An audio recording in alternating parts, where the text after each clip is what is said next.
안녕하십니까. 저는 서울대학교 의과대학 명선정입니다. 한국에서 의과대학 졸업 후에 수련 과정에 대해서 먼저 간단히 설명을 드리겠습니다. 그림을 보시면 의과대학 입학 후부터 졸업 후 교육까지의 과정이 간단히 요약이 되어 있습니다. 의예과 2년, 의학과 4년, 최근에는 통 6년으로 이어지기도 하는데요. 6년의 의과대학 교육 후에 1년의 인턴 기간, 그리고 3년 내지 4년의 레지던트 기간이 있습니다. 인턴 선생님들은 전공을 정하기 전 1년 동안 다양한 과를 돌면서 기본적인 의사 업무를 수행하게 됩니다. 대개는 한 달 단위로 턴이 바뀌면서 여러 개 과에서 근무를 하게 되는데요. 예를 들어 3월에 내과, 4월에 응급의학과, 5월에 외과, 이런 식으로 근무지가 바뀌면서 다양한 진료과의 경험을 쌓게 됩니다. 인턴 과정이 끝날 무렵에는 원하는 과를 지원하게 되죠. 레지던트는 내과, 외과, 수어청소년과 등 26개의 전문 과목 중에서 전공에 따라서 정해진 수련 기간 동안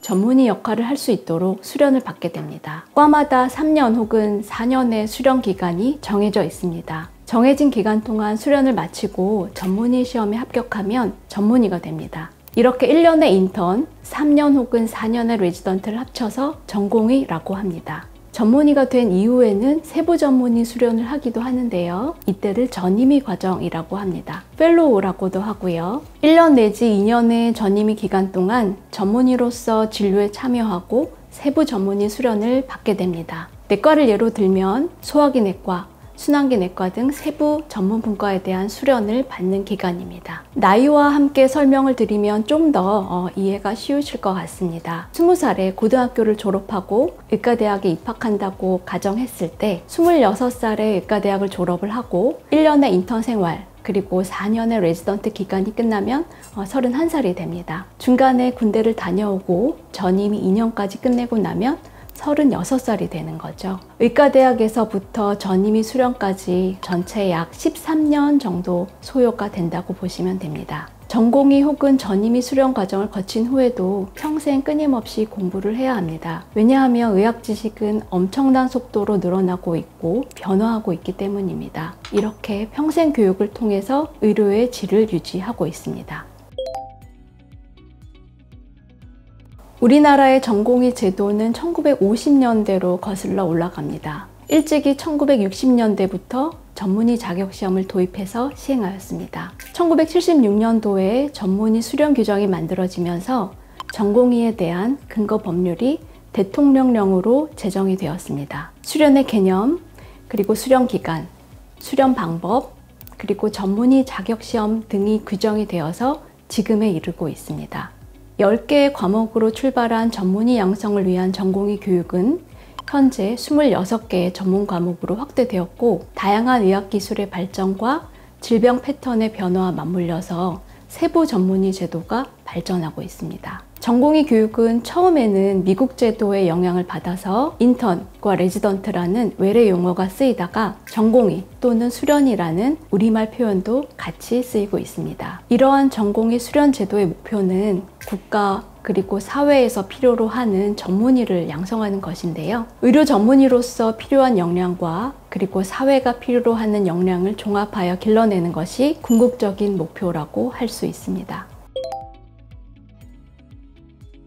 어떤 과정을 통해 배우고 시험이나 평가는 어떻게 하는지 내과의 예를 들어 말씀을 드려보겠습니다. 연차별 수련 목표가 기술이 되어 있고 1년차 그리고 2년차 기간 동안 중환자실 환자, 응급실 환자를 포함해서 봐야 할 최소 환자 수가 정해져 있습니다. 그리고 소화기, 순환기, 호흡기 등 다양한 질환의 환자를 보도록 되어 있습니다. 내과 전공의가 되면 병실 환자의 주치 역할을 하게 되는데요. 담당 환자가 어떤 검사를 받을지 지정의 교수님과 상의하고 검사를 하고 나서 결과를 확인하고 이에 따라서 어떤 치료를 할지 결정하는 과정을 교수님의 지도하에 배우는 것이지요. 일반적인 문진, 신체검사 외에도 중심정맥관 삽입 등의 임상수기, 그리고 심전도 판독, 내시경 검사 등 다양한 내과적 검사, 그리고 술기에 대해서도 수련 교과 과정에 기술이 되어 있습니다. 다양한 검사를 실제 수행하기도 하고 검사 결과를 판독하는 역할을 하기도 합니다. 그러니까 전공의 수련병원에 입원하시게 되는 경우에 병동 주치의로 만나게 된 선생님이 전공의 선생님들입니다. 입원이 아니더라도 외래에서 하는 검사에도 교수님의 검사를 보조하시는 선생님들을 만나게 되는데요. 이 선생님들이 전공의 선생님입니다. 내과학회의 전공의 수련 핵심 역량을 보면 증상 및 징후에 대한 역량, 질환에 대한 역량, 그리고 술기에 대한 역량으로 나누어서 기술이 되어 있습니다. 증상 및 징후에 대한 역량이란 환자가 호소하는 증상을 중심으로 갖추어야 할 역량을 기술하고 있습니다. 예를 들어 배가 아파서 병원에 방문하는 환자를 보기 위해서는 어떤 의학 지식이 필요한지, 그리고 술기 능력은 무엇이 필요한지를 정의하고 해당 능력을 갖추었는지 평가하기 위해서 어떤 평가 방법으로 평가해야 하는지가 안내가 되어 있습니다. 질환에 대한 역량은 예를 들어 내과 전문의로서 꼭 알아야 할 질환군들이 있는데요. 바로 그 질환에 어떤 것들이 있는지, 해당 질환에 대해서 알아야 하는 의학 지식, 그리고 술기 능력에 대해 안내가 되어 있습니다. 그리고 그러한 질환을 볼 역량을 갖추었는지, 어떻게 평가할지, 필기시험을 볼지, 직접 내시경하는 것을 평가할지와 같은 평가 방법이 기술되어 있습니다. 또한 내시경 검사, 초음파 검사, 그리고 심초음파 검사와 같이 꼭 익혀야 하는 술기에 대해서도 기술이 되어 있습니다. 하지만 수련 과정과 관련해서 여전히 달성해야 할 역량들이 명확히 정의되어 있기보다는 경험 위주로 나열되어 있고 교육 과정이 모호하다는 비판이 있기는 합니다. 레지던트 수련 동안 앞서 말씀드린 환자 경험과 술기 경험을 채우면 3년차 말에 전문의 시험을 응시할 수 있고 1차 그리고 2차 시험을 통과하면 전문의가 됩니다. 외과 전문의가 되기 위해서는 외과의로서 알아야 할 지식 외에도 수술 경험이 중요할 텐데요. 연차별로 전체 수술 참여는 몇 번이나 해야 하는지, 그리고 그중 충수절제술, 담낭절제술 등 꼭 익혀야 할 수술의 경우에는 최소 몇 번 수술을 직접 해봐야 하는지 최소 기준이 기술된 연차별 교과 과정이 있습니다. 그리고 기본 장문합 술기 혹은 복강경 기본 술기 등 필수 술기 교육을 이수하고 합격해야 합니다. 이렇게 각 전문 과목별, 연차별로 달성해야 할 역량을 먼저 정하고 이에 따라 해당 역량을 달성할 수 있도록 수련 과정을 디자인하고 교육 과정을 마친 학습자가 해당 역량을 달성했는지 평가하는 일련의 교육 과정을 역량 중심 교육 과정이라고 합니다. 국민들이 원하는 실력 있고 친절한 의사를 양성하기 위해서는 의과대학과 수련병원들은 좋은 의사가 갖추어야 할 역량의 기준을 미리 정해놓고 그 기준에 맞는 의사를 양성하고자 노력하고 있습니다. 상품으로 비유한다면 최종 품질 기준을 정해놓고 그 기준을 통과했을 때에만 시장에 나올 수 있도록 하는 것입니다. 일정 수준이 되지 않는 의사가 진료를 한다면 국민의 생명을 위협할 수 있기 때문에 의과대학에서부터 전공의 수련에 이르기까지 다양한 평가 방법을 통해 달성해야 할 역량을 평가하고 평가를 통과하지 못하는 경우 해당 과정을 다시 이수해야 하거나 다시 시험을 보도록 하는 것입니다. 의료는 국민의 건강과 질병을 다루기 때문에 의사는 최상의 과학적 근거를 활용해서 헌신적인 서비스를 제공하고 정의롭게 자원을 배분해야 하며 윤리적으로 판단해야 합니다. 이를 위해서 국가는 의료 전문직 양성에 투자해야 하고 질 관리를 위해 노력해야 하는 것입니다. 또 국민들도 좋은 의사가 어떻게 만들어지는지에 대해 깊은 관심을 가지고 협력해야 합니다. 의료 서비스의 사용자는 국민이기 때문에 좋은 의료를 스스로 누리고 또한 후손에게도 물려주기 위해서는 국민도 그만큼의 노력과 협조가 필요합니다. 우리나라에서 의사에게 요구하는 역량은 크게 5가지입니다. 첫 번째는 환자 진료 역량입니다. 질병의 예방, 진단, 치료, 그리고 재활 등을 다루는 역량입니다. 두 번째는 소통과 협력 역량입니다. 환자나 환자 보호자, 그리고 의료인 동료 간의 소통, 나아가 사회와 소통하고 협력할 수 있는 역량입니다. 세 번째는 사회적 책무성에 관한 역량입니다. 의료는 사회의 공공재적인 성격이 강하기 때문에 사회 전반적인 건강 및 보건 유지와 함께 보건의료 정책 결정에 참여해야 하고 미래에 대응할 수 있는 역량입니다. 네 번째는 전문직업성입니다. 전문직업성이란 의료인이라는 전문직으로서 본인의 이익보다 환자를 우선시하고 윤리를 준수하며 전문가로서 덕과 능력을 갈고 닦고 자기 관리를 하는 능력을 포함하는 개념입니다. 마지막으로 교육과 연구 역량은 새로운 지식을 창출하고 후속 세대를 기르기 위한 역량이라고 할 수 있겠습니다. 이렇게 전공의가 달성해야 할 역량에 대해서는 미국과 캐나다를 비롯한 해외 여러 나라에서 일찌감치 중요 역량을 정의하고 이를 평가하는 시스템을 운영해 왔습니다. 미국의 경우 6개의 중심 역량을 정의하고 이를 평가하는 방법을 제시하고 있으며, 캐나다의 경우 전공의 수련 과정인 캔메즈에 7가지 역량을 정의하고 이를 바탕으로 전공의 수련 과정에 대한 인증과 평가에 적용하고 있습니다.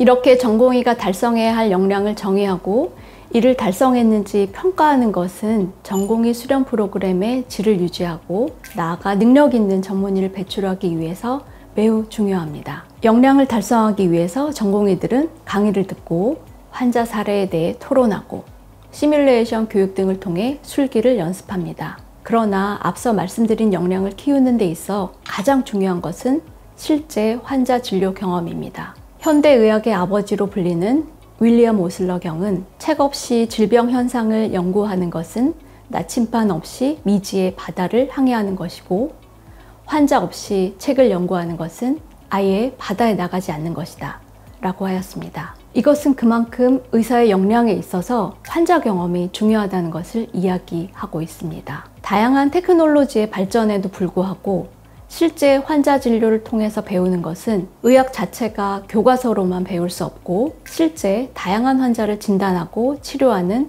반복적인 경험을 통해서 실천적 지혜를 습득해야 하는 학문이기 때문입니다. 그러므로 전공의 수련 과정을 통해서 환자 진료에 참여하는 것은 능력 있는 의사가 되기 위한 필수적인 과정입니다. 물론 아직 미숙하기 때문에 전문가인 교수나 선배 의사의 감독하에 이루어지게 됩니다. 1990년대부터 우리나라 의사 양성 교육 과정이 심각한 위기에 직면하고 있는데요. 실제 환자 진료를 통해 배우는 기회가 줄어들고 있습니다. 원인은 크게 2가지로 요약됩니다. 첫 번째는 환자의 권리의식이 높아지면서 미숙련 전공의에게 몸을 맡길 수 없다는 생각이 늘어나고 있습니다. 의료라는 상품의 소비자로서 낮은 연차 전공의들의 진료를 거부하고 전문의 진료만 요청하기도 합니다. 둘째는 환자 안전과 고객 서비스 중심으로 병원들도 시스템을 개편해 오고 있습니다. 고객 유치와 수익 창출을 위해서 전공의들을 위한 교육보다는 이미 숙련된 전문의의 진료 중심으로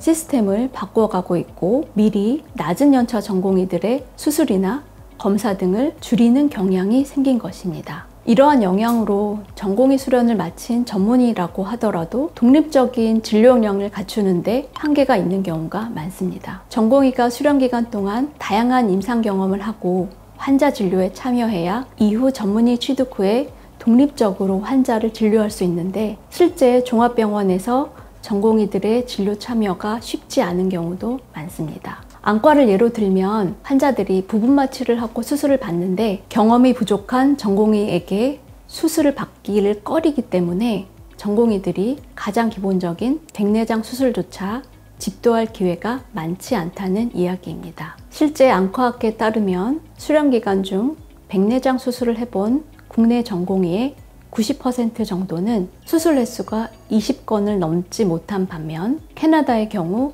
100건 이하 경험한 전공의가 5%에 불과하다고 합니다.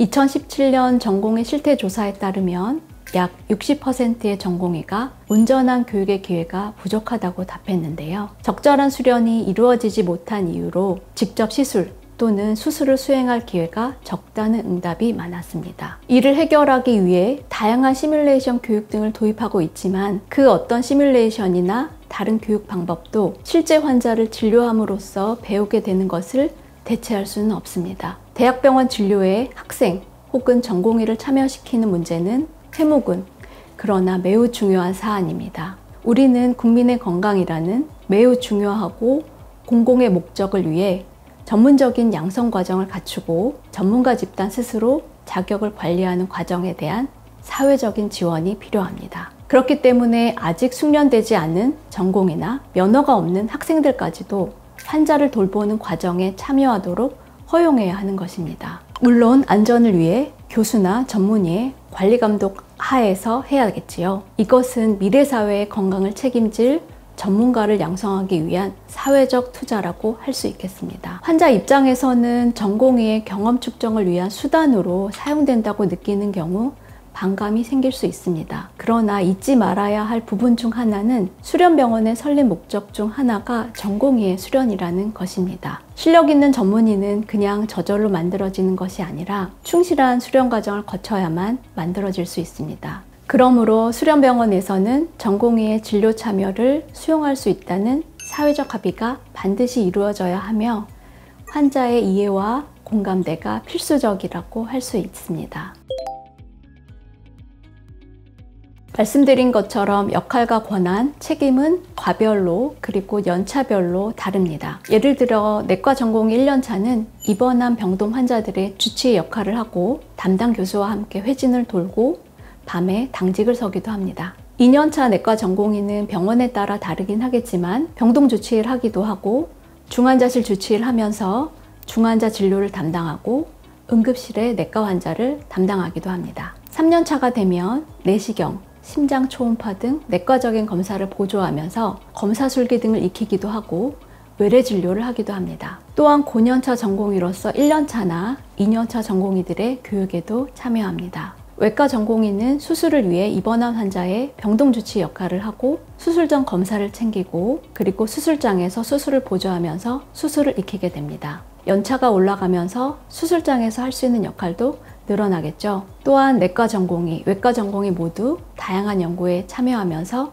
의학자로서의 역량을 키우게 됩니다. 전공의는 병원의 환자를 돌보는 근로자이기도 하지만 여전히 수련생, 즉 피교육자 신분이라는 이중적 지위를 가지고 있습니다. 병원에서 임상 업무를 수행하면서 임금을 받는 노동자이면서 전문의가 되기 위한 수련 프로그램의 피교육자이기도 한 것이지요. 환자 안전 문제가 대두되고 전공의의 근무가 노동으로서의 측면이 강조가 되는 시대의 변화에 따라서 업무와 배움의 경계선이 생기게 되었고 이전에는 당연시 되던 업무량은 더 이상 당연한 것이 아니게 되었습니다. 이에 따라 전공의의 근무 시간을 주당 80시간으로 제한한 전공의 특별법이 2017년부터 시행되었습니다. 취지는 충분한 휴식을 취하면서 근무를 함으로써 좀 더 안전한 진료 환경을 만들고자 함입니다. 법의 내용을 보면 근로시간이 일주일에 80시간을 넘지 않도록 하고 당직을 서더라도 연속 근무는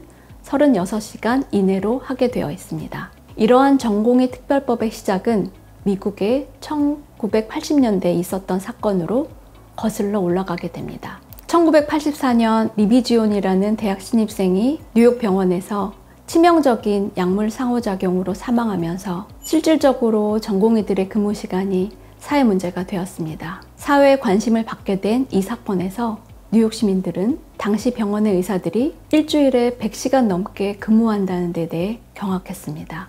제대로 잠을 자지 못한 인턴과 레지던트의 열악한 근무 환경이 의료의 질에 현저한 악영향을 미친다는 사실이 알려지게 된 것이죠. 이에 1989년 뉴욕시에서는 벨 위원회의 제안에 따라 레지던트의 일주일 근무 시간을 80시간으로 제한하고 연속 근무 시간을 24시간으로 제한하도록 규정하기에 이르릅니다. 하지만 이것이 즉각적으로 실시된 것은 아닙니다. 2003년 거의 14년이 지나서야 미국의 수련평가위원회는 모든 전공의 수련 프로그램에서 주당 근무 시간을 80시간 이내로 또 연속 근무 시간은 24시간으로 제한하게 됩니다.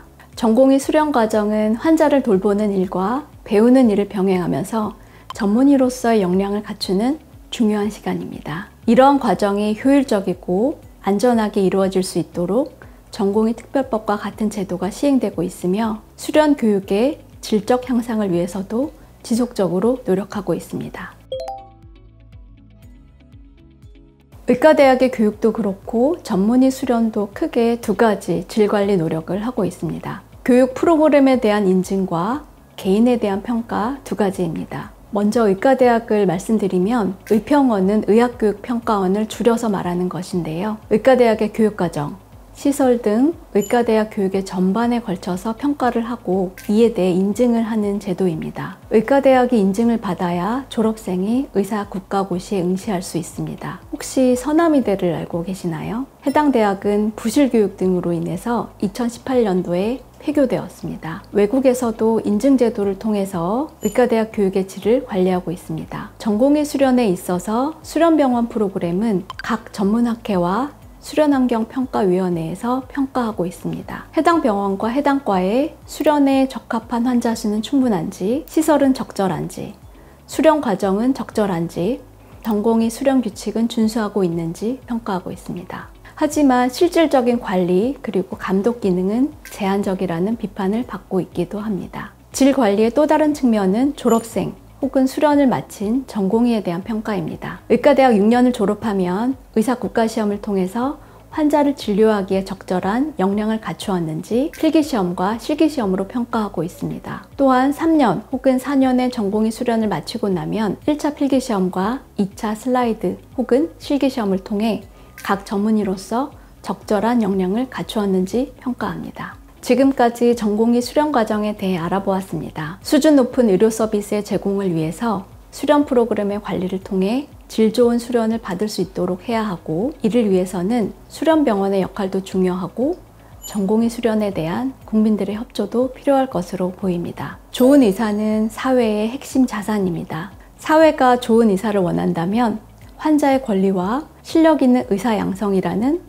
두 마리 토끼를 잡기 위해 사회적 공감대와 국민적 합의가 필요한 때입니다. 감사합니다.